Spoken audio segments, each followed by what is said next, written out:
Hello, everyone. I don't know if you can tell, but I am super excited to welcome everyone to the inaugural session of Youth Lead Now. My name is Jasmine Adams, and I'm a proud member of the East St. Louis community. I'm super passionate about youth from low-income communities being given the opportunity to do what it is they love for the rest of their life. I was a member of the inaugural cohort of the Aspen Young Leaders Fellowship of St. Louis.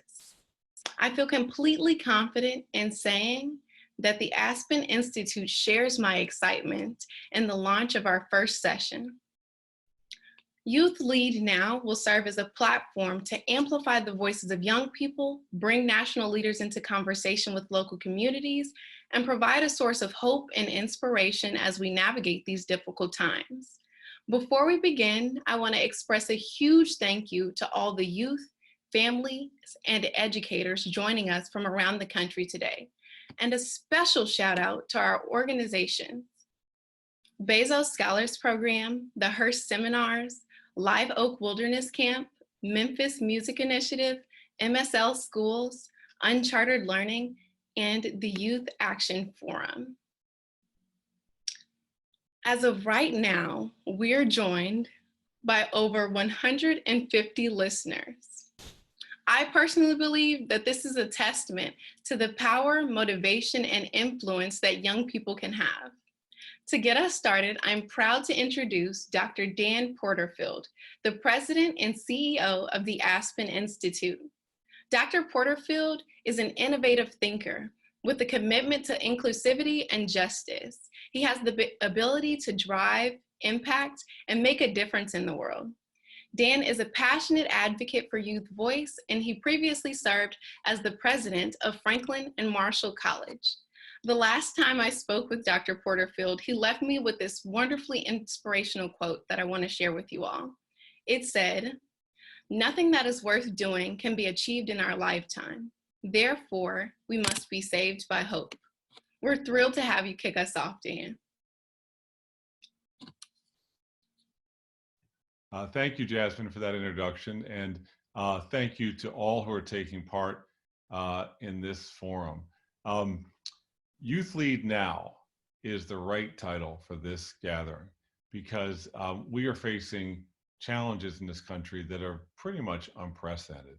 And it is essential that we gather together to engage, include, inspire, empower young people to create the opportunities and the equity that you are looking for in your lives, for your communities, and in our society. Nothing is more important than that we who are older and you who are younger put our brains together to see what differences we can make in the world towards a more free and just and equitable society. Just like Jasmine is doing in St. Louis, just like all of you are doing in your home communities, partnering together with the Aspen Institute to make a real difference.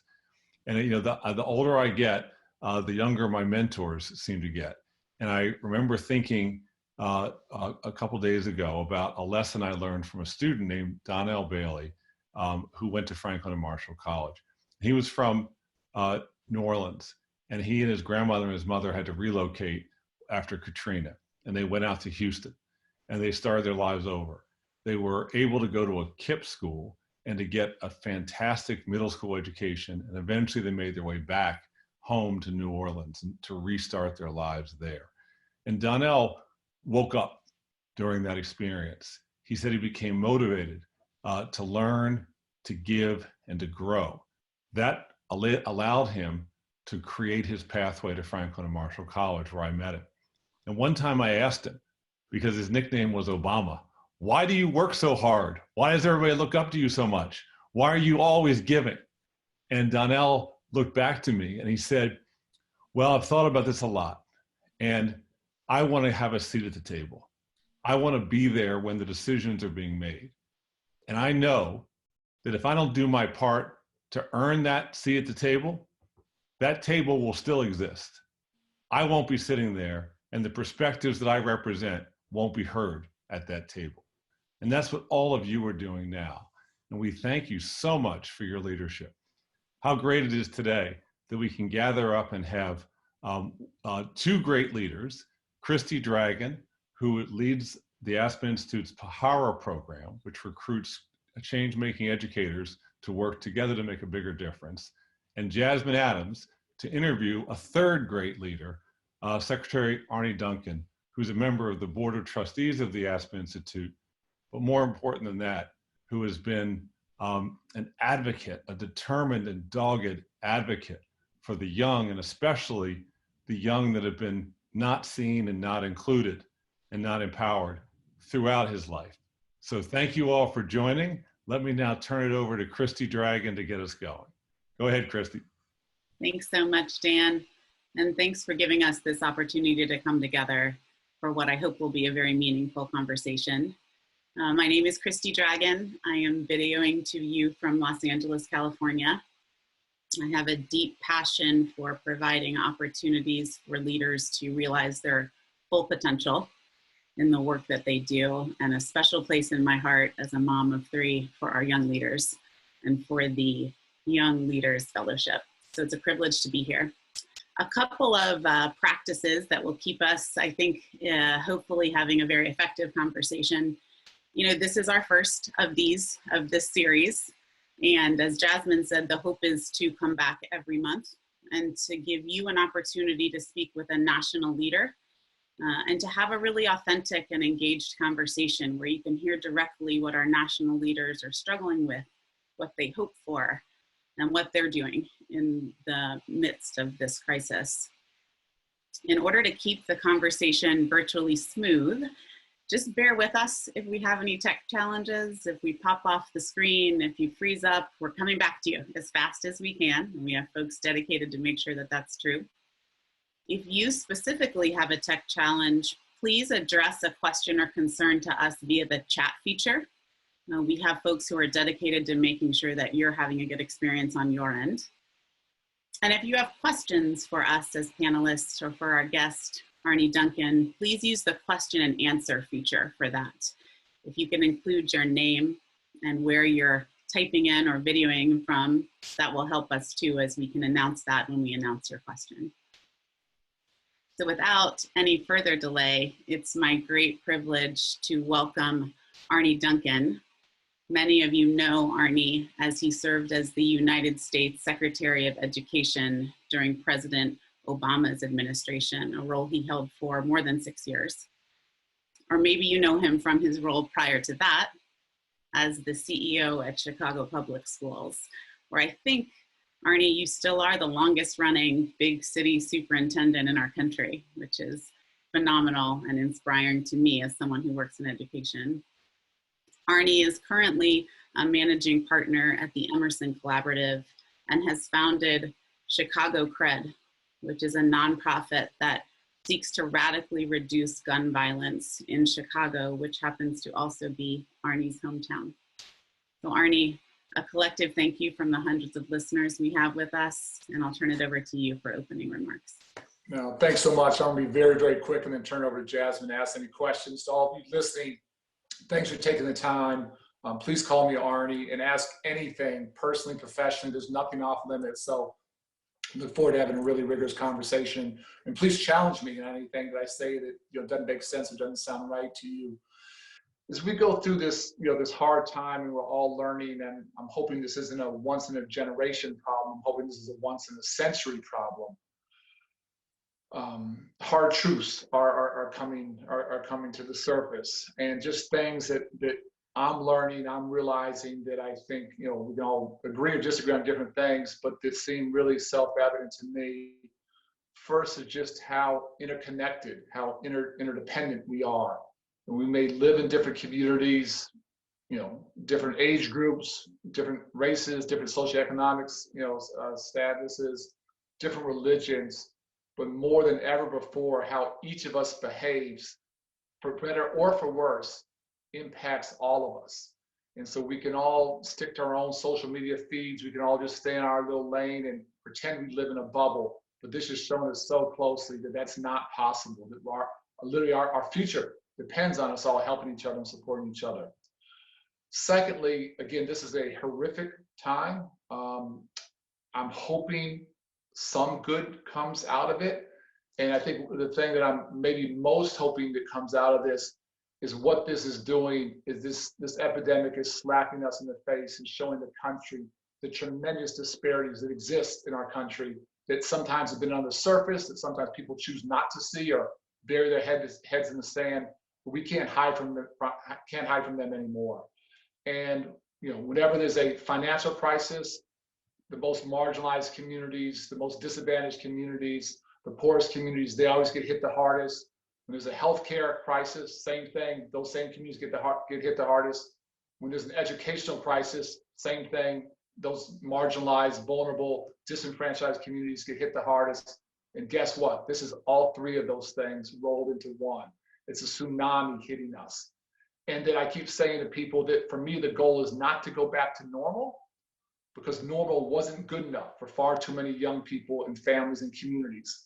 And if we can use this horrible time to reimagine and trying to together collectively and with your leadership, create a society that's much more just and fair and equitable and humane, then some good will come out of this. Third, the impact on disadvantaged communities is going to last for years. And at some point, hopefully we'll get past the pandemic piece of this, the healthcare piece of this, but the devastating loss of jobs, loss of incomes, loss of structure, loss of stability, that's not going to disappear anytime soon.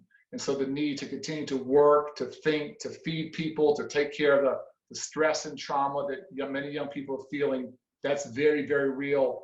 And while at some point we'll get past this, those other things we won't. That's years that we're gonna have to stay engaged and stay committed and keep chipping away at. Just a couple sort of quick asks or things that I would ask you to think about as young leaders. First is you have to stay safe now.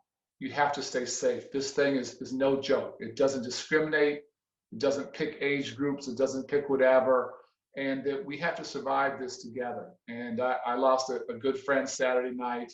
On my small team in Chicago, team of about 20, 4 of our team members have lost direct family members. This thing is very, very tough. So please, sometimes young people think they're invincible or not vulnerable. That's not the case. I just need all of you to be smart and to stay safe. Secondly, is we need to really be disciplined. And I know everybody's probably getting cabin fever. I know I am. At a certain point, the desk will start to go down. That's not the time to go back outside. I don't like the term social distancing. I don't want us to be disconnected socially. I do want us to be physically distant. But we're going to have to remain physically distant from each other for much longer than we want to.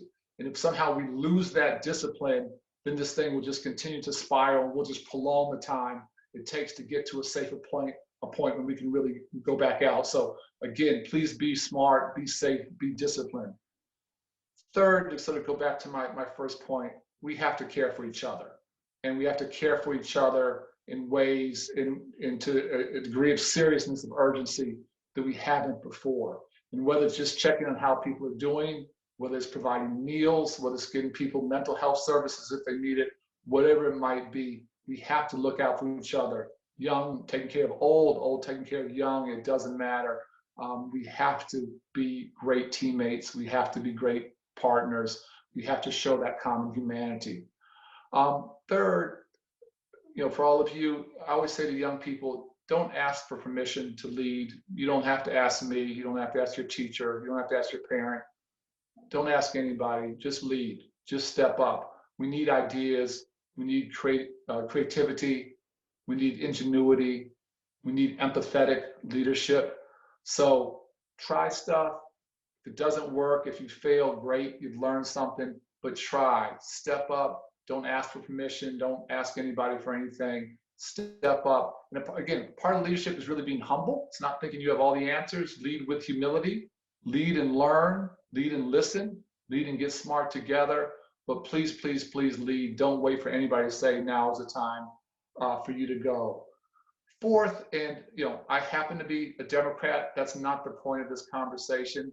Please be politically active. And if we had more young people across the political spectrum, young, old, far left, far right, whatever, if we had more people politically active, local elections, state, national, federal, our country would be in a much better place. And again, I know too often young people say voting doesn't matter, they don't care about us, my vote doesn't matter. Trust me, your vote matters. Registering your friends to vote, registering your families to vote, working in the communities, I would argue that matters more than ever. Again, my personal opinion, we're coming up on the most consequential election we've had in my lifetimes. So there's so much at stake, and I just want you guys to step up. And then the final thing is that it's just sort of interesting. People often ask, what level should you be working? Should you be working at the local level? Should you be working at the national level? And I would say there's never a right answer to that. There's never a wrong answer to that. You should be operating at whatever level you think you can have impact, that you can learn, that you can continue to grow as a leader. What I find myself doing now, as you heard, I'm hyper-focused on reducing gun violence here in Chicago on the South and West sides. This is an issue that's haunted me all my life. I started losing friends when I was in high school. During my time leading the Chicago public schools, on average, we had a student killed every 2 weeks due to gun violence. It was a staggering rate of loss, and we're working really hard. I'm going to take questions about it. My program is called Chicago Cred. You can look it up if you want. We're laser focused on reducing violence in the South and West sides and giving our young leaders here in Chicago a chance to breathe, to live, and to grow up free of fear and trauma. At the same time, more now than ever, I'm also playing at the national level and really talking to school superintendents around the country about how to think about feeding people and think about online learning and think about telehealth and thinking about how and when and why we can reopen schools. I'm working with a lot of folks on food distribution. And so for me to be able to play at the hyper local, like literally on blocks here in my home city, and then be working at the national level, those two things aren't ever in conflict. And I think one helps you learn or helps reinforce the other. So find wherever you can have impact on your block, in your neighborhood, at your school, in your town, in your state, or nationally, and don't lock yourself in. And if we have, again, more young leaders playing, yes, at one level, but possibly at multiple levels in different roles, that gives me great hope. Final thing I'll say is that this is I never sugarcoat anything. This is a horrible time. This is a horrific time for our country and for the world. Having said that, the amount of compassion, the urgency with which people are working together, people finding their common humanity, people solving problems that 2 months ago they didn't know existed, it actually makes me wildly hopeful. If we can come out of this more united, again, seeing our common humanity, solving problems together, continuing to work together, continue to take on these issues of these massive inequities and opportunity in our country. If we can use this opportunity to do that, if we had the courage to move forward, not just go back to an old normal that wasn't good enough, but to build together a new normal, to reimagine what a new normal looks like. And if you guys can help to lead that, then for the long sweep of history, this terrible time can be turned into something pretty extraordinary. And you guys are going to help lead us as a country and as a planet to that better place. So I'll stop there, Jasmine, ask anything you want, and then we'll open it up to the broader audience. Thank you so much. That was great. Thank you so much, Secretary Duncan. Please call me Arnie. Oh, will do. Thank you so much, Arnie. There's obviously lots for us to talk about, but let me just start out by thanking you for that, for your time, because that in itself is an investment and we are super appreciative of that. I invite everybody to continue submitting questions in the question and answer tab below. And while you all are doing that, I'm super excited to ask you questions, Arnie. To start, for many young people listening, there's a sense of uncertainty about our education and social mobility. What advice do you have for those of us seeing our dreams jeopardized by the current crisis? Yeah, so this is, again, just a really hard time. And those of you working part-time jobs may be losing those jobs. You may have family members, mothers, fathers, whatever, aunts, uncles who are losing jobs. So this is a really, really difficult time. And, families were already struggling before, but we had a whole set of families that were basically okay. They may have been living paycheck to paycheck, but they were making it. And now those paychecks have gone away and we don't know when they're going to come back. So the one thing, and I will always say, and I know Dan, and I'm a huge fan of what Dan is doing now and what he did when he led Franklin and Marshall. The best thing you can do for the long haul is invest in your own education. And I know, Jasmine, you're in college now and working really, really hard. But for the next 40, 50 years of your life, the best thing you can do is to get a good education. Now, what are the jobs? How does this change the economy? None of us knows. What are the jobs of the future? None of us know. But what I always say is, what's the nature of work? For me, the nature of work is being able to solve problems. And last time I checked, we have no shortage of problems in our country. We got a lot of problems we have to solve. And so what are the skill sets that you're going to need to solve problems? You're going to need to be able to think critically. You're going to have to be able to analyze. You're going to have to be able to put your ideas down on paper and articulate them verbally. You're going to have to be comfortable working in diverse teams to solve problems. You have to commit to being a lifelong learner. The day which you could just learn something and then say you're an expert and move on. The day any of us stops learning is the day we become obsolete. So if you guys are practicing those skills, I promise you there are going to be jobs for you, and you can continue to climb that economic ladder and have mobility. I do worry, Jasmine, tremendously that the dividing line in our country is going to continue to be less around race and class than it is around educational opportunity. And give me the poorest child from the toughest neighborhood, put them in a great early childhood program, and put them in a good elementary school, and put them in a high school where they can take AP classes, and put them on, send them to a good college. I'm actually wildly optimistic about their future. But if you deny kids the chance to get a high quality pre-K education, they go to a mediocre middle school. If they go to a high school, it's a dropout factory.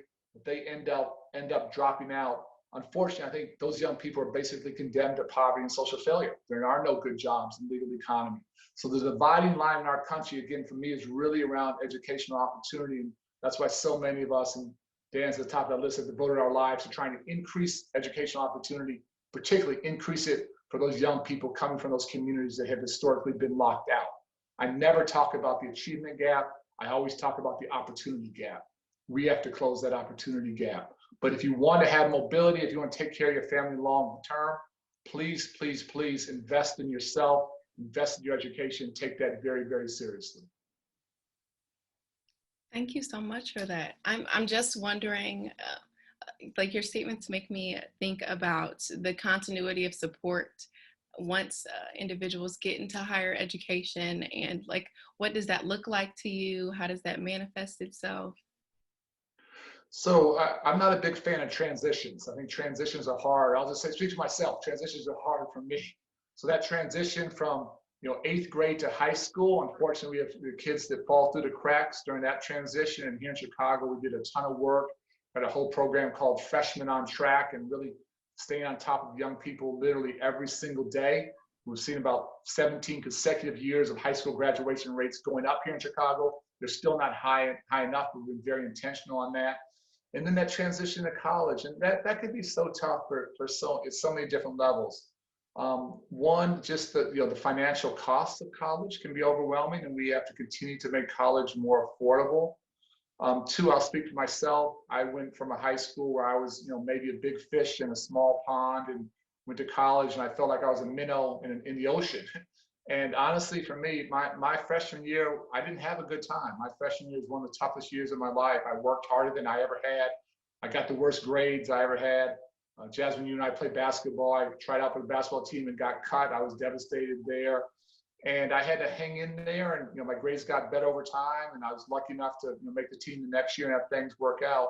But for me, and I had a lot of advantages. I had two educated parents. That those kinds of things were still hard for me. And then just sort of the cultural shock of going to college, and for young people, particularly first generation college goers, and going to a place where you don't have family members, you don't have a history there. There are lots of subtle things that universities can do, not intentionally, but that are very real, to make young people feel unwelcomed and unsupported.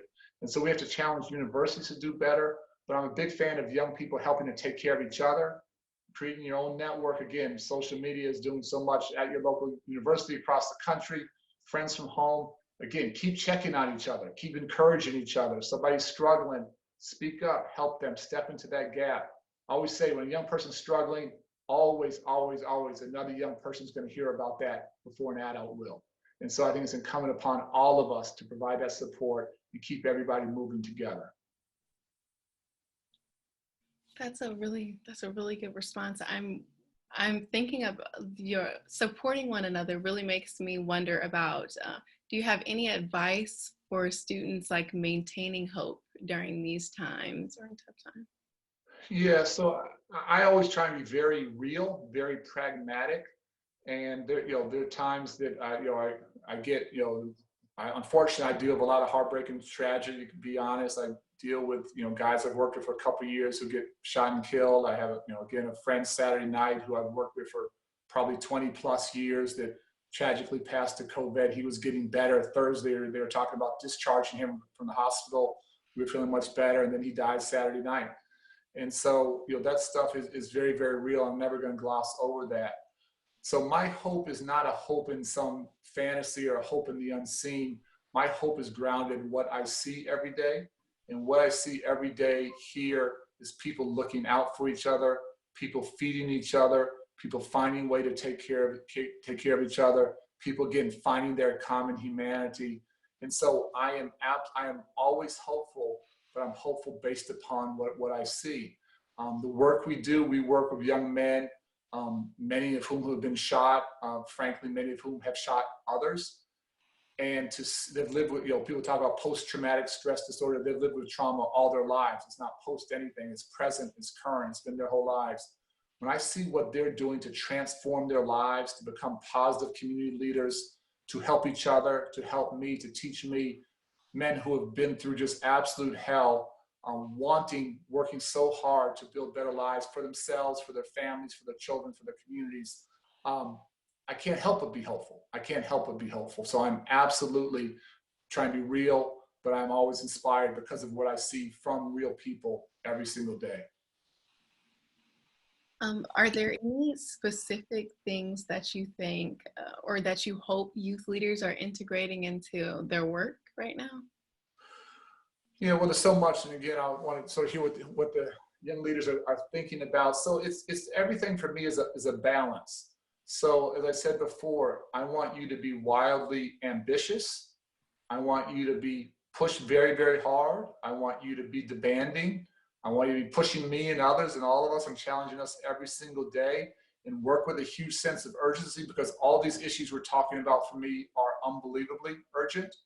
And we have to, get to better places sooner than ever. So I want you to go as hard and as fast as you can. And then the counter to that is always the two counters. One is to do that with real humility. And if you think at 18 or 19 or at 58 or at 78 that you have all the answers, I actually think you're part of the problem, quite honestly. And so you have to be willing to listen. You have to be willing to have input. You have to build coalitions. If you're leading by yourself and you turn around and there's nobody following you, that's not actual leadership. That's just you being nice and loud. And there's a difference between having a social media following or number of likes on whatever, and actual having true leadership. So lead with humility, lead by listening. The leaders I respect most talk less and listen more. Far too many leaders, I think, talk too much and don't listen. And then don't be afraid to fail, to make mistakes and adjust. And again, to keep moving. And so if you start working on something 6 months in, 9 months in, 12 months in, you might still be working on the same issue and focus, but your strategy, your tactics, how you're going about it, your approach might be wildly different. That's not a failure, that's a success. You're getting smarter, you're figuring things out. So all those things, again, I don't see those values as in conflict. I see these values as mutually reinforcing. Push hard, be ambitious, drive, but do it while you're listening, do it with a real sense of humility. I really appreciate that. And Arnie, I could ask you questions all evening, but I'm sure the youth and families are eager to get in on this. So I'm going to turn it over to Christy so that she can bring some people in. Thank you, Jasmine. And we do have a full queue here of questions for you, Arnie. So the first one is coming to us from Rhett Tavener, who I believe is coming from the Bay, typing in from the Bay. And he's asking, what impact do you think this COVID-19 situation could inspire in terms of educational experimentation? So do you see a massive increase in technology, and in what ways do you see the dynamic of American education changing? Yeah, so I've been thinking a lot about that, and let me sort of back up first. So I'm working with a number of school superintendents around the country. I was talking to a couple today. So for the first thing we have to do now is we have to keep kids and staff and teachers and everybody else alive and safe. And so I hate having school closed. When I led the Chicago Public Schools for 7.5 years, we never closed schools once. I never had a snow day. We never had a strike. I knew how important it was to have those doors open for educational reasons, for feeding kids, for safety, everything. But this is different. We have to have schools shut down. We have to have physical distancing. Secondly, now schools just aren't education centers. They're social safety nets. And our schools around the country have become unbelievable food distribution centers. Again, millions of meals every single day, feeding children, feeding families, feeding community members. And just love how hard they've worked there. Third, we have to take care of our kids' social and emotional health. So this whole telehealth, social workers, counselors, teachers, psychologists, checking on kids every single day. And we had young people who were struggling, before with mental health issues. I'm sure there are folks on the phone now or watching who have that. And we have folks who are doing just great, and their world just crumbled. Their world just got turned upside down in a brand new level of stress. So we have to take care of all of those things. I would say take care of them in that order. And then yes, if we're taking care of kids' physical and social and emotional needs, now let's talk about education. And I do think this is a chance to go to a different level. Not everybody agrees with me. People often say I'm pushing too fast, too hard, or whatever. But the most glaring thing for me is, can we close the digital divide? Can we get every young person in this country access both to a device and to the internet and to Wi-Fi? And for my two children here, they've grown up with that. That's a natural, but that's not true for many, many kids around the country. My friend Pedro Martinez, who's a superintendent in San Antonio, he's got 49,000 students in his school system. They've just distributed 47,000 devices. That's how few devices were in his young people's homes. And this idea that somehow you just learn in school during the school day, that makes no sense. What if all of you as young people, again, across the country, inner city, urban, rural, remote, Native American reservations, what if you could learn anything you want, anytime, anywhere, any place? The idea that you can only learn, sitting in a building, 6 hours a day, 5 days a week, that makes no sense whatsoever. So we have to look at that. Secondly, we have to, I always talk about, and be a little technical, seat time, sitting in a seat versus competency. And let me give you an example. Right now, if you're in high school, you passed algebra by sitting in that algebra class 4 or 5 days a week for 9 months. That honestly, to me, doesn't make sense. I think you should pass algebra when you know algebra. And that might be after 3 months. That might be after 6 months. That might be after 9 months. Maybe that's after 15 months. That's all okay. We have to start to reimagine education and think about when people are ready to move on. Let's move on fast. If they need more support, more help, whatever it might be, let's think about that. I would love to see coming out of this, if we're able to open a massive summer school.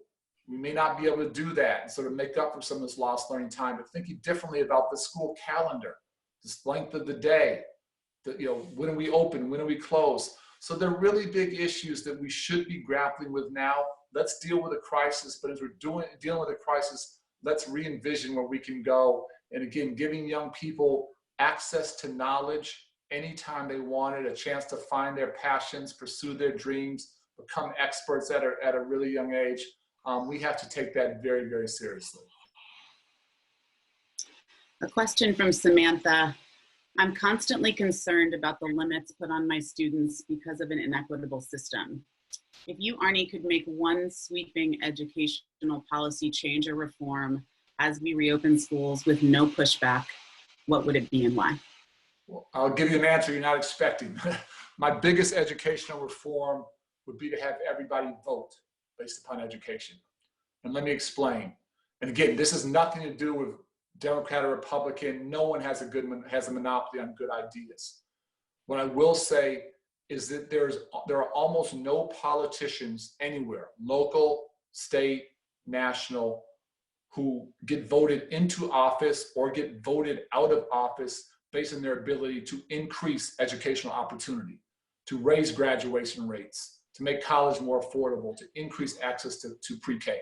Now, I've never seen a politician who was anti-education. Everybody loves to read to kids and get that photo op. Everybody loves to, do whatever, but they're not held accountable. And so mediocrity just sort of, is too often the norm. And let me be really, really clear here. I don't blame the politicians. I blame us as voters because we don't hold them accountable. In the 2018 election, 6% of people went to the polls voting around education. That means that 94% did not. And everybody got a pass. Everybody got a pass. And so for me, it's not this reform or that reform. I could give you a laundry list of 20 things I would like to see happen.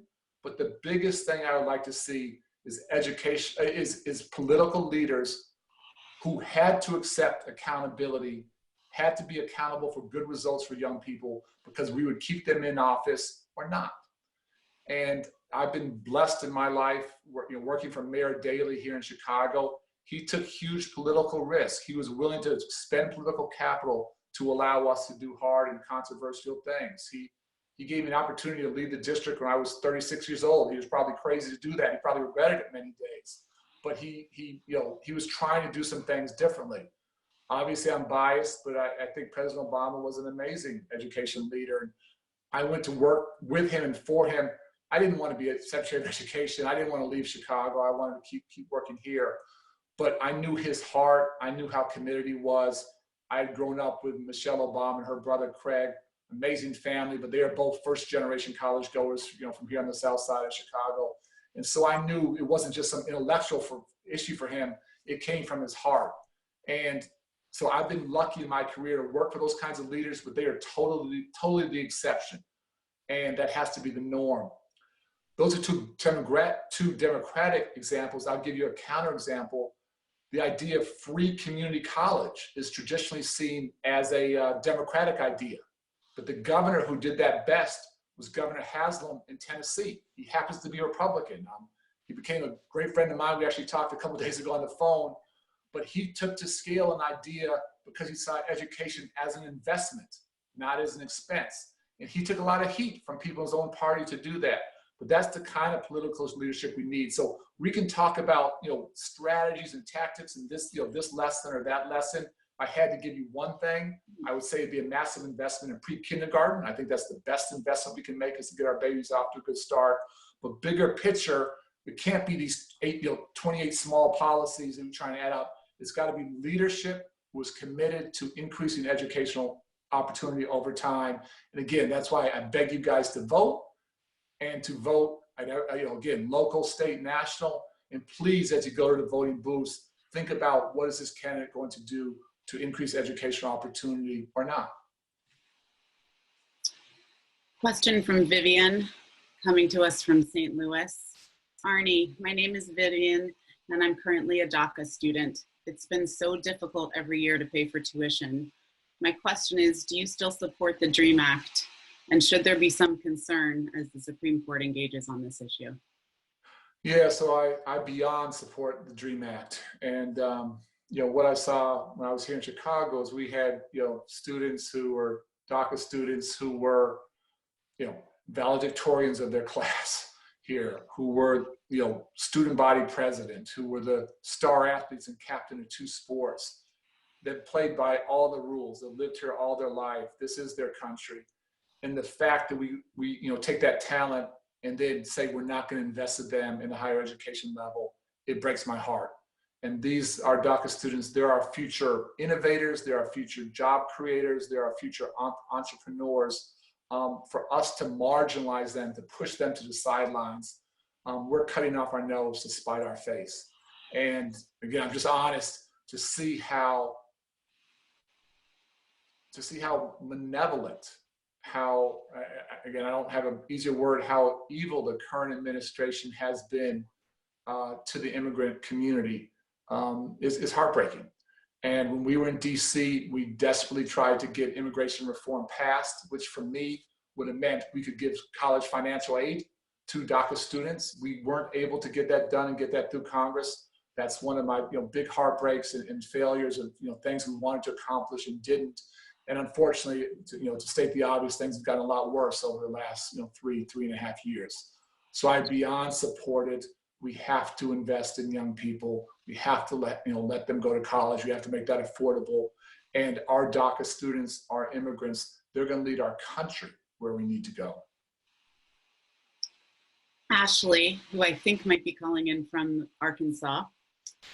As a senior in college, from the beginning, obtaining a career and planning for my future was already an idea that was very blurry. And now with the pandemic, it's become more uncertain. What are tips, especially since our economy is on hold? How do I start putting myself out there to apply for a job? Do I do business as usual? And how do we implement the idea of going forward to not only for ourselves, but for people who are in the same situation that we are? Yeah, no, this is a really hard time to go out into the job market. And it's always sort of a scary time. I think it's always a little bit intimidating, and it's gotten that much harder. And again, I'm really just sad about that, but that's real. I'm not gonna blow through that. So how do you think about it now? And I don't have an easy answer. I'll just say a couple things. One is I think you have to be very broad-minded in what you're looking to try and do. And you might have something, a huge passion that you just may not be able to crack into that or whatever. You might want to stay closer to home, and you may have to go further away to get a job, or maybe vice versa. Maybe you want to get away from home, but you have to stay closer to home to help take care of your family. And so this is not a time to sort of get locked in and, put blinders on. This is a time when you sort of have to look at a wide range of things. And again, whether it's, government, nonprofit, for-profit, business community, wherever it might be, you have to sort of cast a wide net. Having said that, I think the more you can be clear about what you want to try and do and aim for that first. If you have to compromise, compromise. But I always say, in a dream world, you get paid to pursue your passion. You get paid to pursue your genius. And I've been lucky in my life. I've sort of had, just a couple of interests. I loved playing basketball. I was able to get paid to, play professionally for a couple of years. I've loved kids in the education community. I've done that the rest of my life. And there are times in my life when I've made, more money, and there are times in my life I made less money. And I've been so lucky to do that. And honestly, I have a lot of friends who have, made a lot more money than me, or a lot wealthier than I am. But I wouldn't trade with any of them. And being able to pursue your passion, I know, again, how fortunate, how lucky I've been.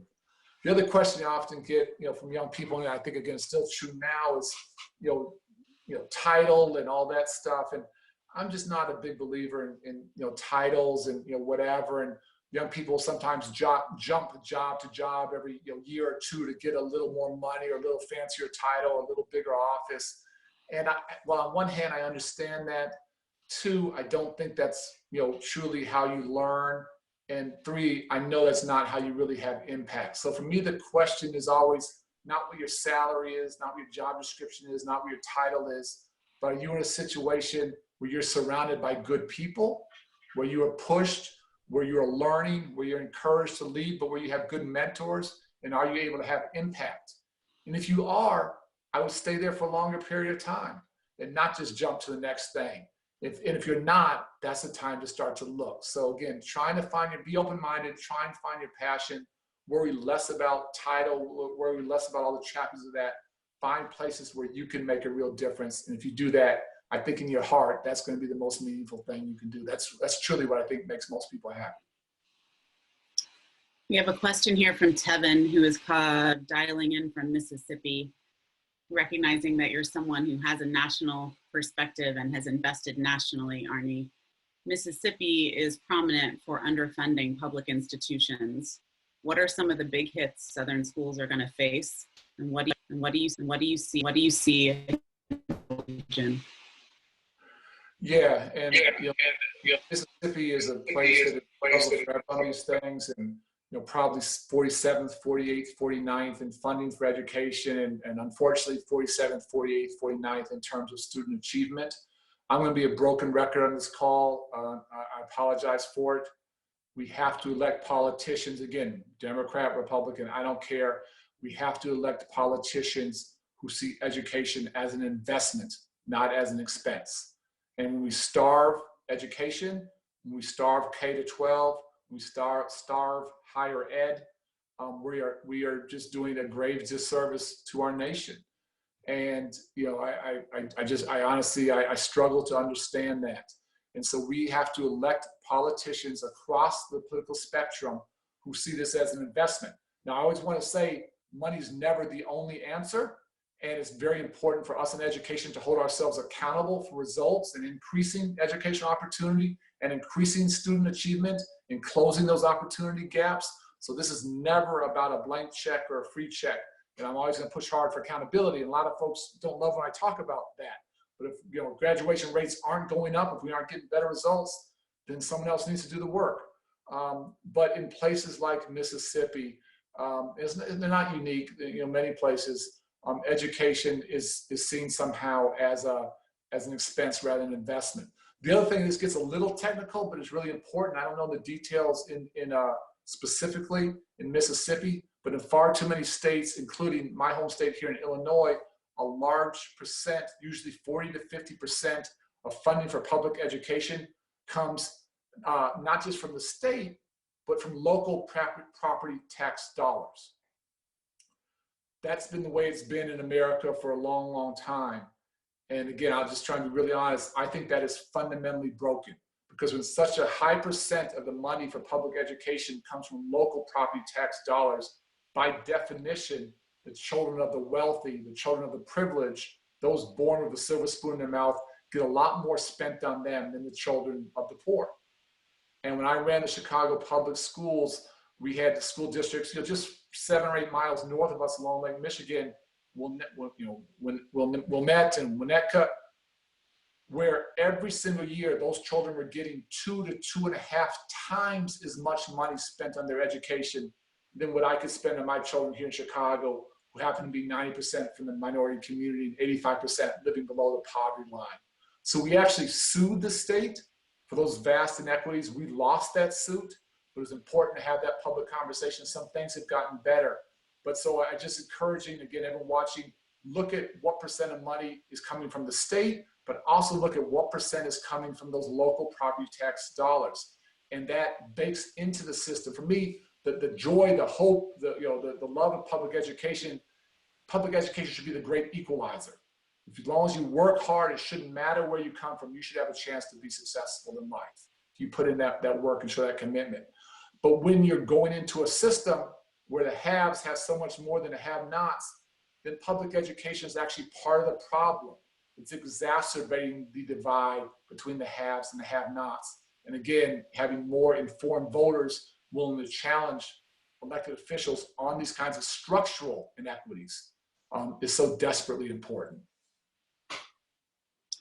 We have a lot of questions coming in that are deal with race, racism, and all of the associated inequities that are far too familiar in our country.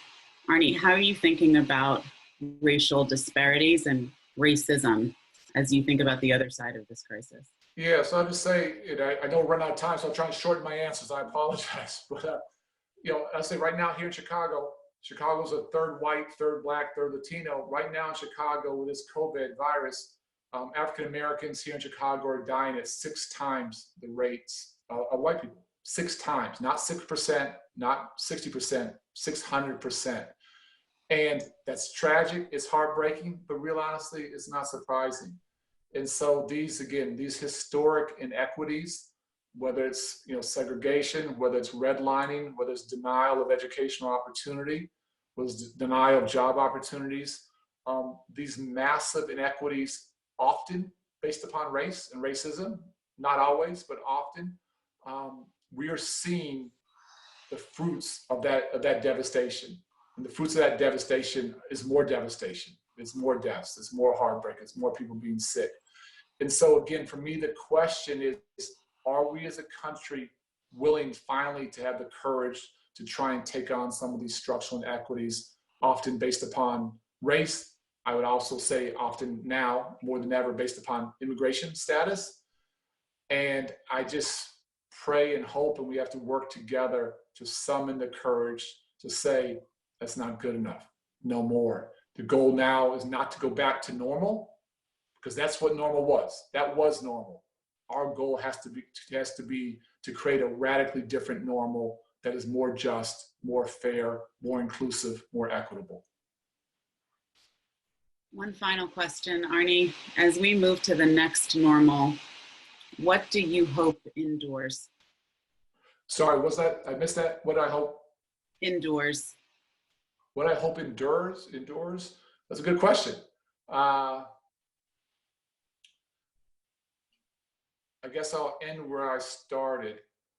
What everyone is seeing now more than ever before is our interconnectedness, our common humanity. And I would push you guys, we have a lot of college students on, just quickly. Again, it's easy just to hang out with students who think like you, who look like you, who might be from same place as you, have the same interests. I would really, really push you guys in college and in high school to spend time with people who don't agree with you, who have different backgrounds, who may look different than you, that might have different whatever. And the goal, to be clear, is never to convince them that they're wrong and you're right and you're much smarter or they're whatever. The goal is to build some common understanding and trust.